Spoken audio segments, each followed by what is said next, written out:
Buenas noches, chicos.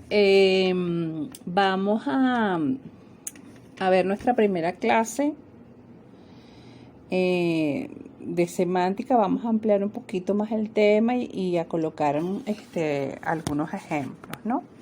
Entonces, bueno, vamos a hablar un poco de la semántica.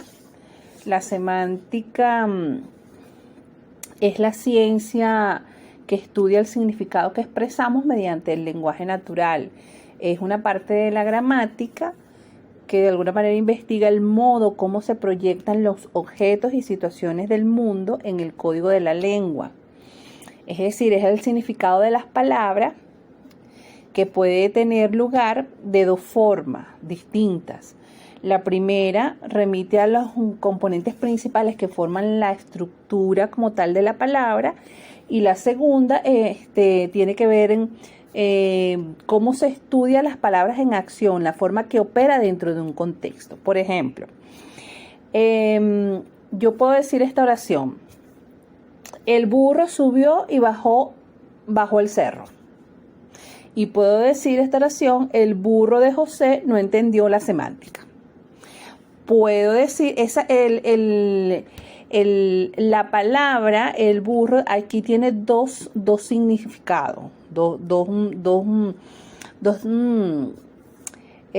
pasa es que no quiero llegar a la palabra que es denotación y connotación, ¿no? Pero entonces es dos caras, pues la palabra tiene dos significados. El burro es como tal el animal, y el otro tiene que ver con una persona boba o gafa, que no entendió lo que tenía que ver con la semántica, pues en este caso la oración. Por ejemplo, la palabra arpía.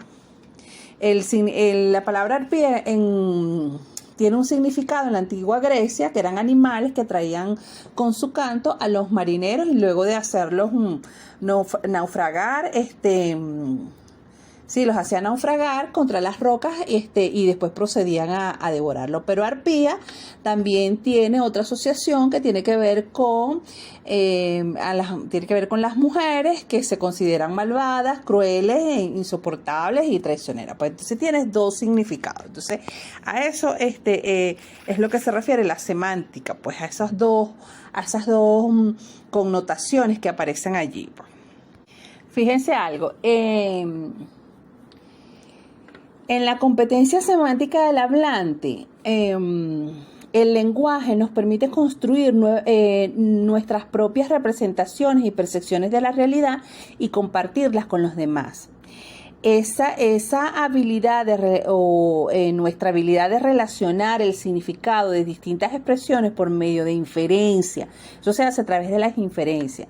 El hablante de alguna manera crea un vínculo que relaciona un objeto del mundo y una expresión simbólica. Ese mecanismo asociativo le permite sustituir el objeto real por el símbolo asociado y referirse al objeto en ausencia del mismo. La asociación, ¿verdad?, que es del objeto del mundo con una expresión del código, puede hacerse mediante señalamiento, asociación directa o descripción. Es esto, pues, que vuelvo al ejemplo, con lo que les dije hace rato: el burro subió y bajó del cerro, y el burro de José no entendió la semántica. Entonces esos dos significados, a eso es lo que se refiere la semántica. Entonces tenemos que la semántica se divide en denotación, que es la expresión original o formalmente aceptada de la palabra. Esta es la palabra que formalmente se encuentra en los diccionarios, en la enciclopedia, y es universalmente aceptada. Y la connotación es la forma alterna o secundaria en la que se utiliza una palabra, tal como sucede, por ejemplo, con la palabra el burro, que en una forma denotativa, cuando hablamos de del significado aceptado que ya está universalmente en la enciclopedia. Eso tiene que ver con lo denotativo. En este caso la palabra el burro subió y bajó el cerro. Y en forma denotativa implica el animal del tipo equino, y en forma connotativa es la persona tonta, pues. Que eso sería en la parte connotativa. En el caso de el ejemplo de el burro de José, no entendió la semántica. Tenemos los tipos de semántica. Tenemos la semántica lingüística, que es la que identifica el significado de ciertas palabras, signos o expresiones a partir de la relación entre el lenguaje, el pensamiento y la realidad. En esta semántica se organizan las estructuras y las situaciones en los que se denominan campos semánticos, pues, los cuales se definen como las relaciones que guardan un determinado signo con otros signos del código desde el punto de vista del significado. Tenemos la semántica lógica, que es la que estudia la relación lingüística, el signo lingüístico y la realidad, las condiciones necesarias para el signo que pueda aplicarse al objeto y las reglas que aseguren una significación exacta de ese objeto. Tenemos la semántica psicológica, que es la que explica el por qué y cómo nos comunicamos, cómo se da ese mecanismo psíquico que se establece entre el hablante y el oyente durante el proceso de la comunicación. Tenemos la semántica filosófica, que de alguna manera ella se centra en los problemas filosóficos en torno al lenguaje. Sobre todo qué significan los signos. Por ejemplo, Russell y Frey explicaban dos aproximaciones, que ellos fueron los que trabajaron en la semántica filosófica. Ellos explican dos aproximaciones aquí en la semántica lógica. Una formal, que se enfoca en generar teorías del lenguaje, es decir, generar un nuevo lenguaje por el lenguaje natural, que para ellos consideraban que el lenguaje de alguna manera era imperfecto. Y la otra informal, que parte del hecho de que el lenguaje ordinario debe entenderse, es decir, tener sentido. Y tenemos la semántica lógica, que es la que estudia las formas en que las significaciones expresan el lenguaje.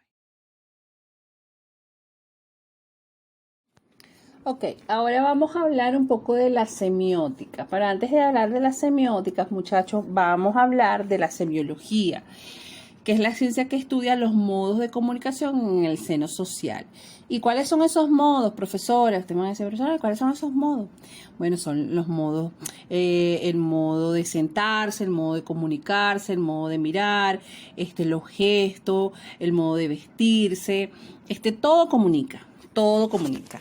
Mientras que la semiótica es una parte de la semiología que estudia la comunicación en sistemas cerrados. ¿Y cómo es eso, profesora? ¿Cómo es sistema cerrado? Bueno, vamos a poner la diferencia entre la semiología y la semiótica. La semiología son las señales, que son convenciones en sistemas abiertos. Por ejemplo, yo me compro una cartera y me la coloco, me llevo mi cartera. Entonces, para mí la cartera es bella, preciosa. Entonces, usted la ve y usted dice, ay, pero esa cartera tan fea. Ay, pero ¿por qué ella se trajo esa cartera?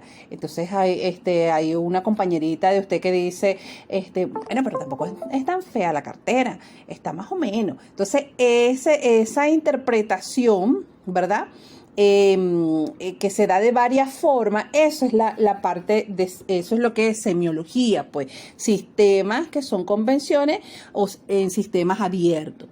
La semiótica son signos que son convenciones en sistemas cerrados. Por ejemplo, la UCB. En la UCB está el decano, están los rectores, están los directores, están los profesores de las escuelas, están los jefes del departamento. Eso tiene una estructura. Usted tiene que inscribirse, después que usted presenta una prueba para entrar en la central, después usted se inscribe, después de inscribirse usted, si pasó el examen o pasó la prueba, usted se puede inscribir, después entra a la universidad, usted tiene que ver una cantidad de materias, cumplir con una cantidad de créditos, y después que usted cumple una cantidad de créditos tiene que hacer una tesis, y después de una tesis usted la defiende, después que usted defiende entonces va al acto, y después que usted va al acto se gradúa. Entonces esos son sistemas, normas, reglas. Esa es la semiótica, signos, pues, ¿ok? Por ejemplo, otro ejemplo es el fútbol. Por ejemplo, el fútbol. Está los árbitros, está el que levanta la bandera, están los jugadores, son 2 tiempos, esas son las reglas, es algo que ya está establecido, pues esa es la semiótica, ¿ok? Entonces esa es la diferencia entre la semiología y la semiótica. Ahora, vamos a ver los tipos de signos. Tenemos los signos según su origen, que son naturales y artificiales. Dentro de los artificiales tenemos el animal y el humano. Y el humano tenemos verbales y no verbales. Según su canal, los tenemos acústicos, visuales, táctiles, olfativas y gustativas. Y según su significado, los tenemos los iconos, los índices, los símbolos. Y dentro de los símbolos tenemos los motivados, los inmotivados y los árbitros. El signo según su origen o su naturaleza, lo tenemos naturales y artificiales, y dentro de los artificiales tenemos el animal, la humana, y dentro del humano tenemos los verbales y no verbales. A ver, los signos naturales surgen de modo espontáneo en la naturaleza y son, están sujetos a las convenciones. Por ejemplo, el humo como tal es signo de fuego. Tenemos los artificiales, que son de carácter convencional y han surgido como una intención de comunicarse. Por ejemplo, el símbolo de la mujer y el hombre, ¿ok? Un ejemplo del signo natural es, por ejemplo, la fiebre, que es signo de enfermedad, pues. Allí hay una comunicación. Los signos verbales es donde se utiliza la comunicación verbal como tal, y los signos no verbales son gestos, son imágenes. Por ejemplo, cuando usted hace un bostezo o cuando usted hace seña con los ojos, o de repente le da un golpecito a la que está al lado con los pies, o de repente con el bracito, pues, ¿ok? Esos son signos. Tenemos los signos según su canal, que son acústicos, visuales, táctiles, olfativas y gustativas. Los visuales tienen que ver, un ejemplo de un signo visual puede ser la señal de tráfico, un signo auditivo, un silbato. ¿Okay? Un signo táctil, bueno, el codo, cuando usted le da un codazo al que está al lado. Un signo gustativo, cuando usted se come algo que es ácido y usted inmediatamente arruga la cara, allí hay una comunicación, pues. El signo olfativo es el humo. Por ejemplo, cuando usted llega a un sitio y está podrido o huele mucho a cigarro, usted dice, ay, no, huele demasiado cigarro. Tú mueves la mano, pues. Allí hay Tenemos los signos según su significado, que son los iconos, los índices, los símbolos, y dentro de los símbolos tenemos los motivados, los inmotivados y los arbitrados. Por ejemplo, los iconos tienen que ver, o son los signos que representan una relación de semejanza con su referente, ¿ok? Por ejemplo, cuando usted ve el icono de Facebook, ¿verdad? Que es la F encerrada en un círculo, usted sabe que es Facebook. Cuando usted ve la de YouTube, Usted sabe que es la de YouTube, por ejemplo, cuando usted ve en un cuadrito una cámara fotográfica, ya usted sabe que esa es la cámara. Entonces es la relación, el icono es la relación que está representada y tiene relación con lo que le están mostrando en ese momento. Los indicios tienen que ver con una relación natural de causa y efecto con el referente. Por ejemplo, las huellas. Y tenemos los símbolos, que de algún modo son signos que son de modo convencional y se utilizan para representar otras realidades. Por ejemplo, el famoso ejemplo de la paloma de la paz, que no solamente es la paloma, también representa la paloma de la paz. Por ejemplo, la cruz también está representada con el luto. Además de la cruz, también está representada con el luto, pues. O tenemos el famoso lacito, que es negro, que es un lacito, pero también está representado con el luto. Bien, ahora vamos a trabajar o vamos a revisar los postulados de Saussure, ¿ok? ¿Qué dice Saussure de la lingüística? Dice que es una ciencia que estudia todos los hechos lingüísticos y los aspectos del lenguaje. Por cierto, conseguí en mi biblioteca, estaba buscando el libro de Lingüística General de Saussure, que iba a revisar unos conceptos allí, y conseguí otro libro que se llama Historia de Lingüística, y entonces allí aparecen varios lingüistas. Aparece Jacobson, Bloomfield, Caserio, Pidal, Navarro, Alarcos, Coserio, Buller, Sapir, Chomsky, Alonso, Harris, casi todos los lingüistas. Entonces lo que voy a hacer es que poco a poco lo voy a escanear y se los voy a colgar en Classroom, ¿no? Es bastante completo, pues, que le va a servir muchísimo, les va a ayudar.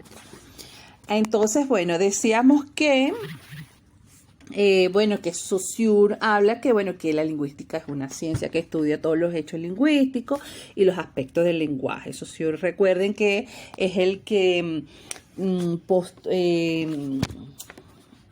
postula o investiga lo que tiene que ver con el signo lingüístico, y él define el signo lingüístico como la unión de un concepto y de una imagen acústica. Pues él dice que la imagen acústica no es el sonido material, cosa puramente física, sino una huella psíquica, que la representación que de él nos da es el testimonio de nuestro sentido. Él dice que esos dos elementos de signo, concepto e imagen están íntimamente unidos y se reclaman recíprocamente, ¿ok? También él explica que la lengua, o él ve la lengua como un sistema de signos. Entonces él habla que el signo lingüístico es una unidad bilateral abstracta que está conformada por dos elementos inseparables, significado y significante. Entonces explica que el significado es el objeto o es la definición exacta del objeto, y el significante tiene que ver con la imagen que proyecta nuestra mente del objeto, que sería la imagen acústica. También vamos a recordar las características del signo lingüístico, que tenemos la arbitrariedad, que es la relación entre el significado y el significante, que es completamente arbitraria. Arbitrario quiere decir que no existe ninguna motivación, que cada significado le corresponde a un determinado significante. Prueba de esto es como en algún momento les expliqué que en cada lengua se utiliza una palabra distinta para los mismos conceptos. Por ejemplo, perro, dog, ¿ok? Tenemos la linealidad, que se entiende como carácter lineal los sonidos que componen una palabra que aparece en línea, o sea, una delante de otra, no todos a la vez. Por ejemplo, usted coloca la palabra cielo, está ordenada, pues la C, la I, la E, la L, O. Usted no puede decir o ciel, al revés, pues. ¿Ok? Entonces él habla de la linealidad allí de los sonidos y de la palabra. Y habla de la mutabilidad y la inmutabilidad del signo. Entonces él dice que el signo lingüístico presenta dos características aparentemente contradictorias. Debe ser mutable e inmutable a la vez. Es mutable porque a lo largo del tiempo las lenguas evolucionan y nos resulta más difícil entender el habla del siglo pasado.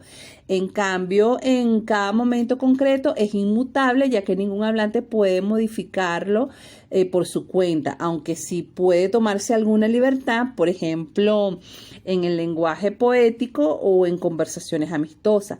Pero estas libertades solo afectarán a ese uso concreto y normalmente no tendrá mayor trascendencia. Bueno, chicos, ya llegamos a